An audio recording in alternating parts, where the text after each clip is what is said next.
Hello, everyone, and welcome back to another episode of Mr. and Mrs. English Channel. I'm Emma. And I'm Noah. Thanks for joining us again today, guys. We really appreciate every single one of you who tunes in every week. Yes, thank you so much. So, Noah, are you ready for today's topic? I am. But first, let me ask our listeners something. Have you ever had one of those days where everything feels heavy? Like nothing is going right and your mind just keeps thinking about bad things? Oh, I think everyone has had a day like that. Even the happiest person in the world has bad days sometimes. Exactly. And that's why today's topic is so important. We are talking about how to think positive every day. I love this topic so much, Noah. Positive thinking is something I work on every single day. It's not always easy, but it's possible. Right. And I think a lot of people believe that positive thinking means always being happy, never feeling sad, and pretending everything is perfect. But that's not true at all. Exactly. Positive thinking is not about ignoring problems. It's about how you respond to problems. It's a skill, just like learning English or learning to cook. That's a great way to put it. So let's start from the beginning. Emma, what do you think is the first step to thinking positive? For me, the first step is becoming aware of your thoughts. Most people don't even notice how negative their thinking is. Thoughts happen automatically, so we need to slow down and observe them. That's true. I remember before I started working on this, I used to wake up and immediately think about everything that could go wrong that day. Traffic, work, deadlines, arguments. My mind would just go straight to the negative. Many people do that without even realizing it. So the first tip we want to share today is notice your thoughts. How do we do that exactly? Simple. Throughout the day, just pause for a moment and ask yourself, what am I thinking right now? If the thought is negative, don't judge yourself. Just notice it. Awareness is the first step to change. I like that. No judgment, just awareness. Okay, what's the second tip? The second tip is to start your morning with something positive. How you start your morning often decides how the rest of your day feels. That makes so much sense. I actually changed my morning routine a few months ago. Instead of checking my phone first thing, I spend 5 minutes just breathing and thinking about one thing I'm grateful for. That's wonderful, Noah. Gratitude is such a powerful tool. When you focus on what you have instead of what you don't have, your whole mindset shifts. Yes, and it doesn't have to be something big. It can be as simple as being grateful for a warm cup of coffee or the sound of birds outside your window. Exactly. Small things matter. So here's an idea for our listeners. Tomorrow morning, before you check your phone or your messages, think of 3 things you're grateful for. Just 3 simple things. I love that idea. Let's move to tip number 3. Emma, what do you think about the people we spend time with? Does that affect our thinking? Absolutely, 100%. The people around us have a huge influence on our mindset. If you spend time with people who always complain, criticize, and see the negative side of everything, it's very hard to stay positive yourself. That's so true. I noticed this in my own life. A few years ago, I had a friend who always talked about how unfair life was, how nothing good ever happened to him. After spending time with him, I would feel tired and sad too. Energy is contagious, Noah. Both positive and negative energy spread from person to person. That's why it's important to choose your circle carefully. So does that mean we should avoid people who are going through hard times? No, not at all. We should still support our friends and family when they're struggling. That's part of being a good human. But we should be careful about people who are constantly negative as a habit. Not because of a hard situation, but because it's just how they see life all the time. That's a really important difference. Supporting someone in a difficult moment is different from being around constant negativity as a lifestyle. Exactly. And on the other side, try to spend more time with people who lift you up, who encourage you, who see possibilities instead of problems. Great advice. Okay, let's talk about tip number 4. This one is close to my heart. The words we use. Oh yes, language is so powerful. The words we choose can either build us up or break us down. Right. For example, instead of saying, I can't do this, we can say, I'm still learning how to do this. That's a beautiful example. Or instead of saying, "This is a disaster," we can say, "This is a challenge, and I can learn from it." It's amazing how just changing a few words can change your entire feeling about a situation. Yes, our brain believes what we tell it. If you keep telling yourself, "I'm not good enough," your brain will start to believe that. But if you tell yourself, "I'm growing every day," your brain believes that too. So basically, we should talk to ourselves the way we would talk to a good friend. That's exactly right, Noah. Would you tell your best friend, "You're so stupid, you always mess things up"? Probably not. So why do we say that to ourselves? That's a powerful question. I think many of us are much kinder to others than we are to ourselves. True. So today's challenge for our listeners: notice when you criticize yourself and try to replace it with kind and encouraging words instead. I love that challenge. Let's move on to tip number 5, taking care of your body. Yes, this is something people often forget. Our mind and body are deeply connected. When your body feels good, your mind feels good too. Absolutely. I remember when I wasn't sleeping well, everything felt harder. Small problems felt huge, and I was much more irritable. Sleep is so important. Also, exercise. Even a short walk outside can change your mood completely. Yes, and sunlight too. Getting outside for even 10 minutes a day can boost your mood naturally. And don't forget about food. What we eat also affects our energy and our thinking.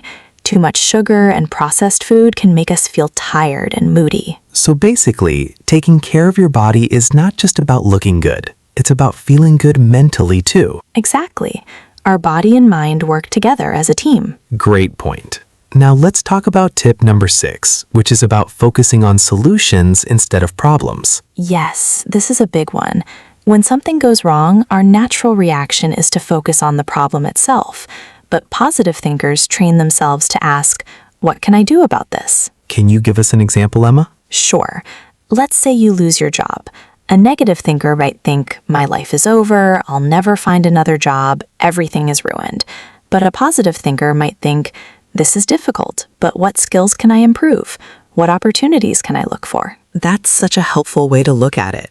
It doesn't ignore the difficulty, but it moves the focus towards action. Exactly. Problems will always exist in life. We can't avoid them, but we can choose how we respond to them. I really like that phrase. We can't control what happens, but we can't control how we respond. That's the heart of positive thinking, Noah. It's not about pretending problems don't exist. It's about believing in your ability to handle them. Beautifully said. Okay, let's talk about tip number 7, practicing patience with yourself. Yes, this is so important, especially for people who are just starting to build this habit. Right, because changing your thinking pattern doesn't happen overnight. Exactly. If you've been thinking negatively for years, it will take time to build new habits. Some days will be easier and some days will be harder. That's completely normal. I think that's something people often forget. They try positive thinking for one day, and if it doesn't work perfectly, they give up. Right, but just like learning a new language or learning to play an instrument, it takes practice and repetition. Be patient with yourself. That's very true. Learning English itself is a great example. None of us spoke perfectly on the first day. It took time, mistakes, and consistent practice. Exactly the same with positive thinking. Give yourself grace. Celebrate small progress instead of expecting perfection. Great advice.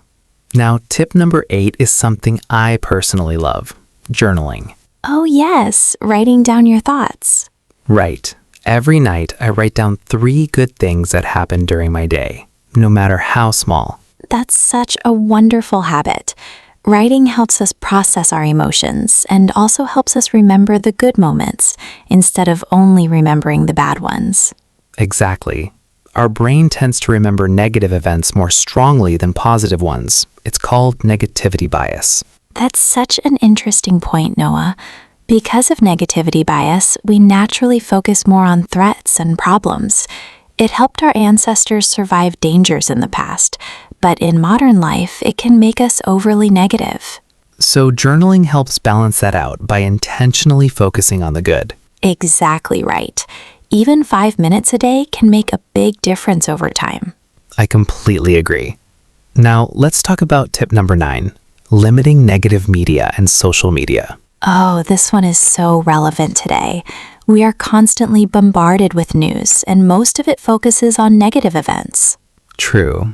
And social media often shows us a fake, perfect version of other people's lives, which can make us feel worse about our own. Exactly. It's important to be mindful about what we allow into our minds. Just like we're careful about what food we eat, we should be careful about what content we consume.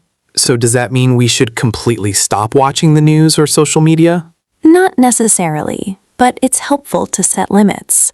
For example, avoid checking the news first thing in the morning or right before bed. And on social media, try following accounts that inspire and educate you, not accounts that make you feel bad about yourself. That's really practical advice. Okay, let's move to our final tip for today, helping others. Oh, I love this one so much. Helping other people is one of the fastest ways to feel positive yourself. That's so true. Even something small, like helping a friend, giving a compliment, or volunteering, can boost our mood significantly. Yes, because when we focus on helping others, we shift our attention away from our own problems, and we also feel a sense of purpose and connection. It's like a win-win situation. The other person benefits, and we benefit too. Exactly right, Noah. So to summarize everything we talked about today, let's do a quick recap for our listeners. Great idea. Number 1, notice your thoughts without judgment. Number 2, start your morning with gratitude. Number 3, choose your circle of people wisely. Number 4, use kind and encouraging words with yourself. Number 5, take care of your body through sleep, movement, and healthy food. Number 6, focus on solutions, not just problems. Number 7, be patient with yourself as you build new habits. Number 8, keep a gratitude journal. Number 9, limit negative media and social media. And number 10, help others whenever you can. That's a wonderful list, Emma. I think if our listeners try to apply even 2 or 3 of these tips, they will already notice a big change in their daily mindset. I completely agree. Positive thinking is not a destination, it's a journey. It's something we practice every single day, little by little. Beautifully said. And remember, everyone has hard days. That's part of being human. The goal is not to be positive all the time, perfectly, without any struggle. The goal is to build habits that help us come back to positivity more quickly, even after a hard day. Exactly right, Noah. Progress, not perfection. I love that. All right, everyone, that brings us to the end of today's episode. Thank you so much for listening to Mr. and Mrs. English channel today. We hope this episode gave you some useful tools to think more positively every day. If you enjoyed this episode, please don't forget to subscribe, like, and share it with someone who might need a little positivity today. And as always, keep practicing your English by listening, speaking, and thinking in English every single day. We'll see you all in the next episode. Until then, stay positive and keep learning. Goodbye, everyone. Take care. Bye-bye.